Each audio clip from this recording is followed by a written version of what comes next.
आंखों में इतना स्नेह लिए किससे देखी जा रही हो उर्वशी?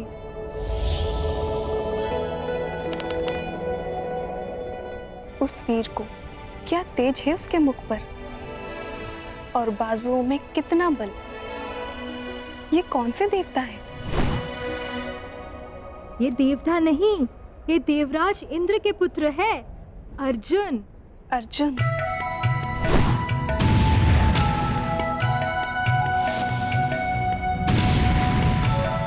प्रतीत होता है तो तुम्हारा मन आ गया है इस देवता पुत्र पर मैं तो तुम्हें पहले ही सावधान कर चुकी हूँ।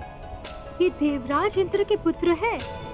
तो मैं भी देवताओं को वश में करने वाली अप्सरा उर्वशी हूँ और इस देवपुत्र को भी मैं अपने वश में कर ही लूंगी। महाबली कांड की, महाबली कांड की, अंगराज कांड की, अंगराज कांड की, अंगराज कांड की।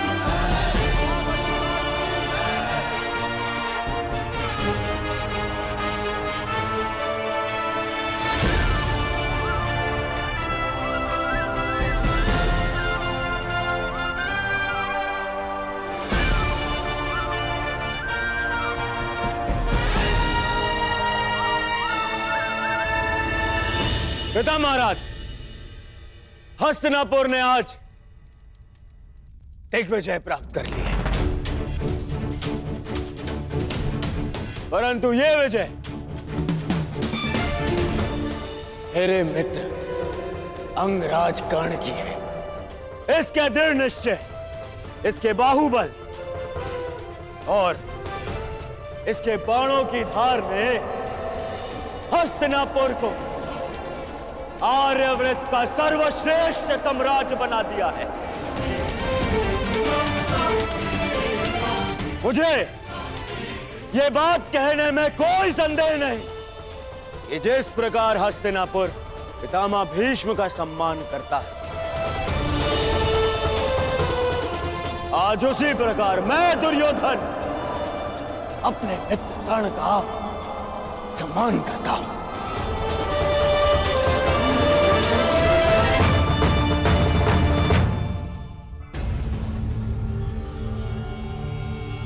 तो ये तक कहूंगा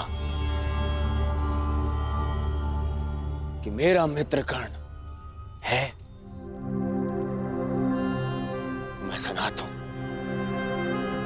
और वो नहीं तो मैं अनाथ हूं। महाराज की जय हो। राजकुमार अर्जुन को पशुपतास्त्र प्राप्त हो चुका है और देवराज इंद्र उन्हें अपने साथ स्वर्ग ले गए हैं।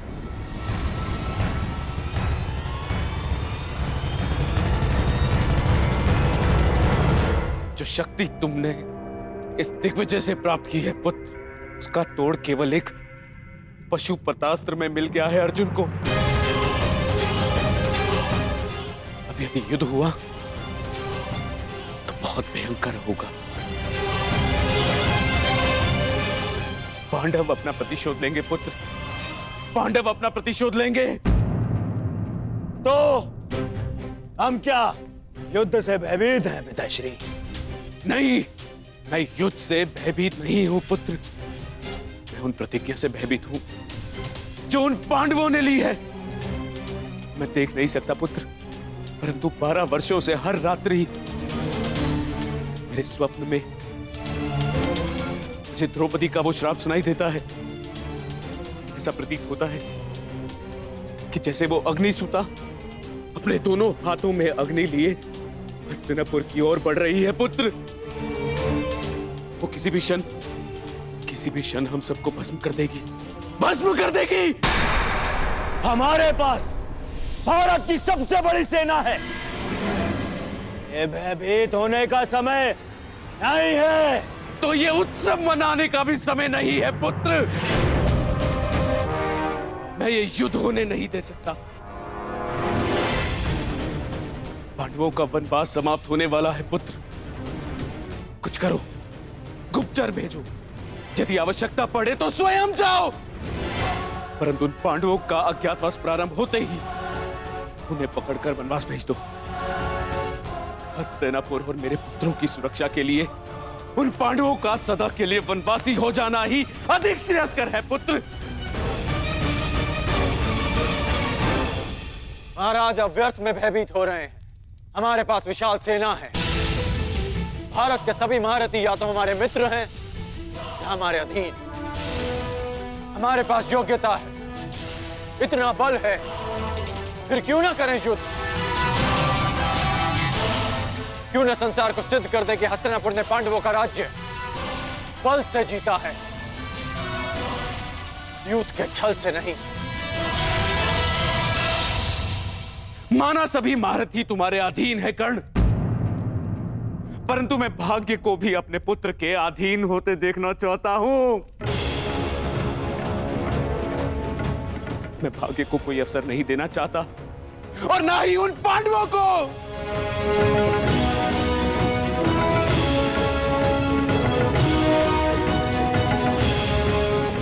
महामहिम, आप ही बताइए, क्या एक वीर योद्धा का लक्ष्य युद्ध और विजय नहीं? क्या गुप्त रूप से दृष्टि रखना कृपाणु का कार्य नहीं होता? इस समय मैं महाराज धृतराष्ट्र से सहमत हूं।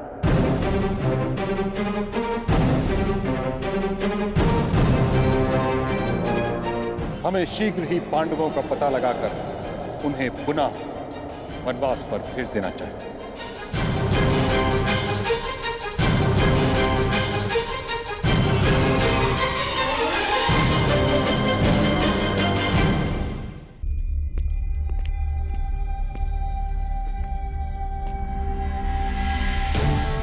आप ऐसा कहेंगे ये तो मैं स्वप्न में भी नहीं सोच सकता था महामहिम। गंगा की धारा को अपने बाणों से रोक देने वाले भीष्म, गुरु परशुराम से अपराजय रहने वाले भीष्म, आज युद्ध से भयभीत हो गए। अंगराज कर्ण, तुम एक योद्धा हो, यह भली भांति जानते हो कि सर्वश्रेष्ठ युद्ध वही है जो कभी हो ही ना। महाराज धृतराष्ट्र ने जो निर्णय लिया है वही उचित है। मैंने हस्तिनापुर की सुरक्षा का प्रण लिया है, जिसमें हस्तिनापुर की निर्दोष प्रजा के साथ साथ उसकी सेना भी सम्मिलित है। सबके पास मेरी भांति इच्छा मृत्यु का वरदान नहीं। यदि बिना युद्ध के वो सुरक्षित रह पाते हैं तो यही श्रेष्ठ है और इसमें कोई अन्याय नहीं, क्योंकि नियम यही था। यदि अज्ञातवास में पांडव पहचाने गए तो उन्हें पुनः वनवास पर जाना होगा। परंतु मैंने 12 वर्षों तक जो शक्ति एकत्रित की है वो युद्ध के लिए की है, हस्तिनापुर की सुरक्षा के लिए की है। शक्ति की सृजन का अर्थ ये नहीं कि उसे यूं ही व्यर्थ जाने दिया जाए। तुम्हारे एक अधूरे द्वंद्व को पूर्ण करने के लिए हस्तिनापुर के अस्तित्व की बलि नहीं दी जा सकती।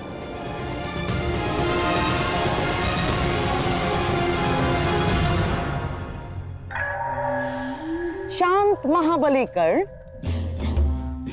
शांत हो जाइए महामहिम। महाराज, यदि आपकी आज्ञा हो तो मैं कुछ कहूं? आज्ञा है। महाराज, मुझे लगता है कि अंगराज कर्ण का मत तर्कसंगत है।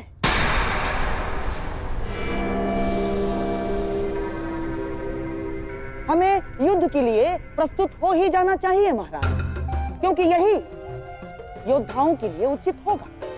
मामाश्री, अब हाँ मेरे प्यारे सम्राट, कर्ण बिल्कुल उचित कह रहा है। और क्या हस्तिनापुर की शक्ति पर तुम्हें तनिक भी विश्वास नहीं? अपनी गदा पर, दुशासन के बाहुबल पर, अंगराज के तेज पर, गुरु द्रोणाचार्य के धनुर्ज्ञान पर और महामहिम के प्रहार पर तुम्हें तनिक भी विश्वास नहीं है दुर्योधन? इन सब वीरों के रहते यदि हमने कायरों की भांति पांडवों को वन में भेज दिया तो क्या लाभ?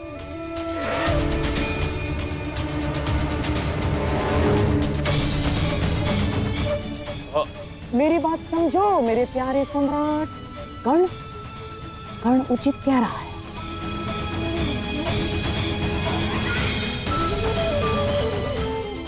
इतिहास हमें युद्ध में छल करने वाला कृपण समझे, उससे अधिक श्रेयस्कर।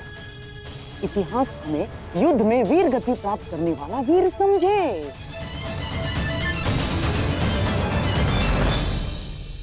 महाराज, क्या आप अपना नाम इतिहास में एक भयभीत पुत्रमोही सम्राट के रूप में लिखवाना चाहेंगे?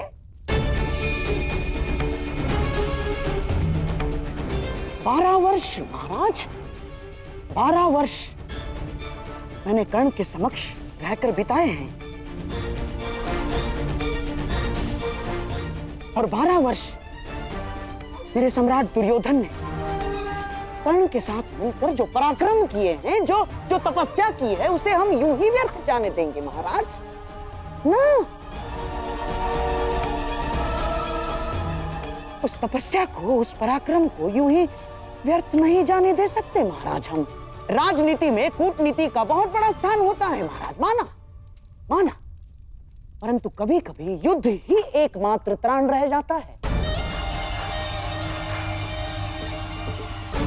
कहीं इतिहास ये कहकर हस्तिनापुर का अपयाश ना करे महाराज कि उसने अपना अंतिम युद्ध द्यूत की बिसात पर खेल डाला ना। विश्वास करो दुर्योधन, यही एकमात्र अवसर है। मान लो मेरी बात।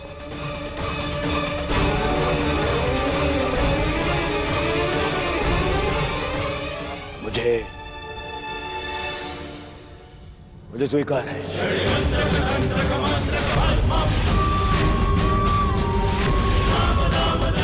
यदि युवराज की यही कामना है तो यही सही। सभा समाप्त हुई।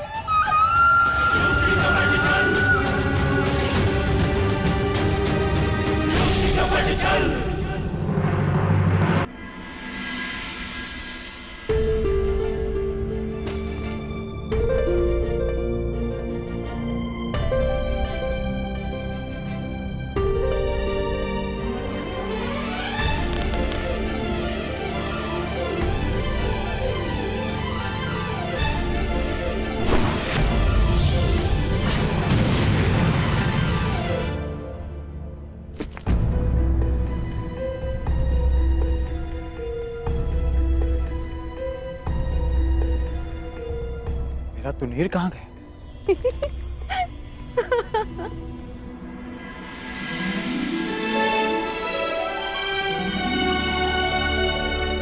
कब से देखे जा रही हूँ वीर, अभ्यास पे अभ्यास किए जा रहे हैं। तनिक विश्राम तो कर लो। मेरे पास विश्राम का समय नहीं। मुझे मेरा तुनीर लौटा दीजिए देवी। उर्वशी नाम है मेरा।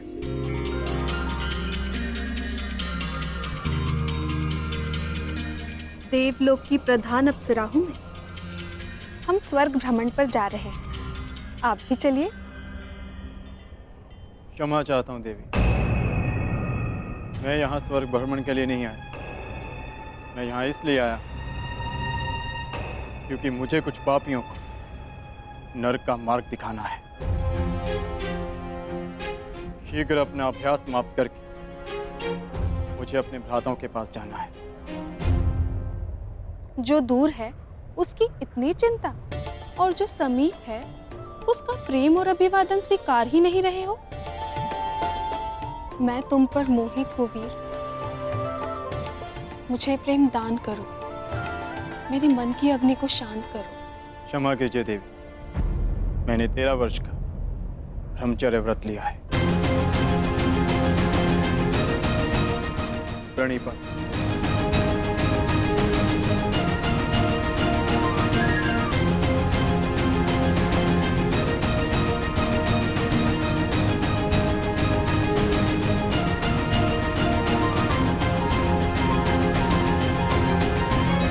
तुम्हें पाना तनिक कठिन है वीर, और यदि लक्ष्य जितना कठिन हो उसे पाने का आनंद दुगना हो जाता है।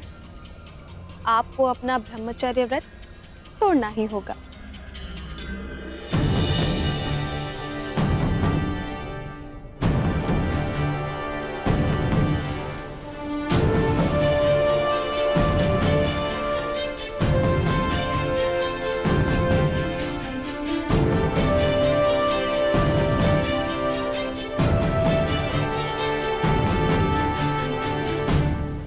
सागर की लहरों का स्वर सुन रहे हैं मामही? युद्ध की रणभेदी सुनाई दे रही है ना आपको? आप कितना भी प्रयास कर लीजिए इस युद्ध को रोकने का, परंतु हस्तिनापुर के द्वार पर 12 वर्ष पूर्व ही युद्ध का शंखनाद हो चुका है। हाँ, जानता हूं। इसी कारण इस युद्ध को रोकने का प्रयास कर रहा हूं। राज्यसभा में मैंने इस युद्ध का विरोध इसलिए किया क्योंकि बात सिर्फ हस्तिनापुर की सुरक्षा की नहीं। यदि युद्ध हुआ तो आपको युवराज दुर्योधन का साथ देना पड़ेगा, और आप नहीं चाहते कि आपको पांडवों के विरुद्ध अस्त्र उठाने पड़े, और आप ये भी नहीं चाहते कि भाई भाई के विरुद्ध शस्त्र उठाए। हाँ, मैं नहीं चाहता कि भाई भाई पर शस्त्र उठाए, क्योंकि इस युद्ध से विनाश के अतिरिक्त कुछ नहीं मिलने वाला। मिलेगा, अवश्य मिलेगा मामाही। परिवर्तन, न्याय, अधिकार मिलेगा जो इसके योग्य होगा। युद्ध तो होकर रहेगा मामा, युद्ध तो होकर रहेगा।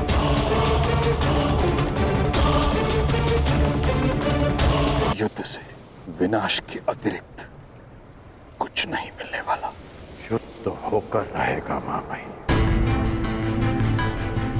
निसंदेह मैं आपकी पीड़ा और आपका तर्क समझ सकता हूं,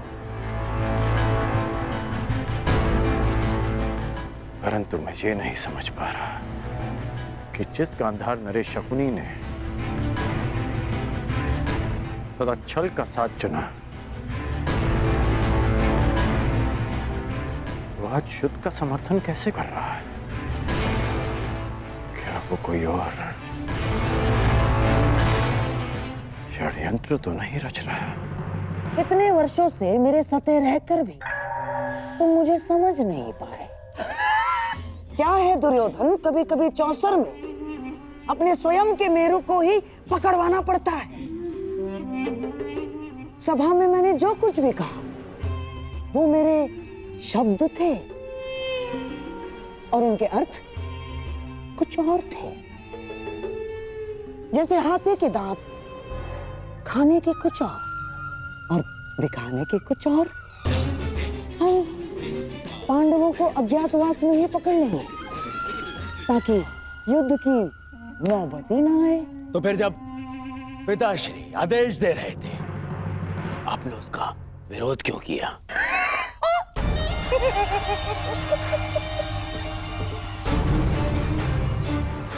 अपने विरोधियों को धराशायी करने के लिए मेरे प्यारे सम्राट। हमारे पक्ष में विरोधी? हाँ, हमारे पक्ष में विरोधी। जैसे लाक्षागृह की योजना उस विदुर ने बिगाड़ दी, और जैसे द्यूत क्रीड़ा का छल तोड़ने पर उतारू था तुम्हारा मित्र कर्ण। हाँ, हमारे पक्ष में कई सारे ऐसे हैं जिन्हें न्याय और धर्म का मद है, और यदि सभा में मैं महाराज का विरोध नहीं करता तो ये महामहिम भीष्म, महात्मा विदुर, अंगराज कर्ण और गुरु द्रोणाचार्य, ये सारे हमारी मंशा में बाधा बन जाते। और इसीलिए आपने उन्हें मौन कर दिया। हाँ।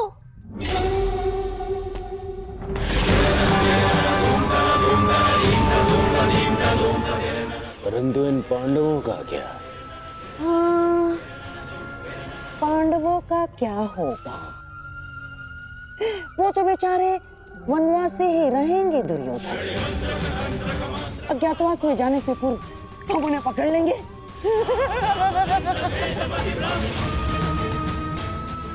जिस युद्ध के लिए अर्जुन दिव्यास्त्र ला रहा है वो कभी होगा ही नहीं।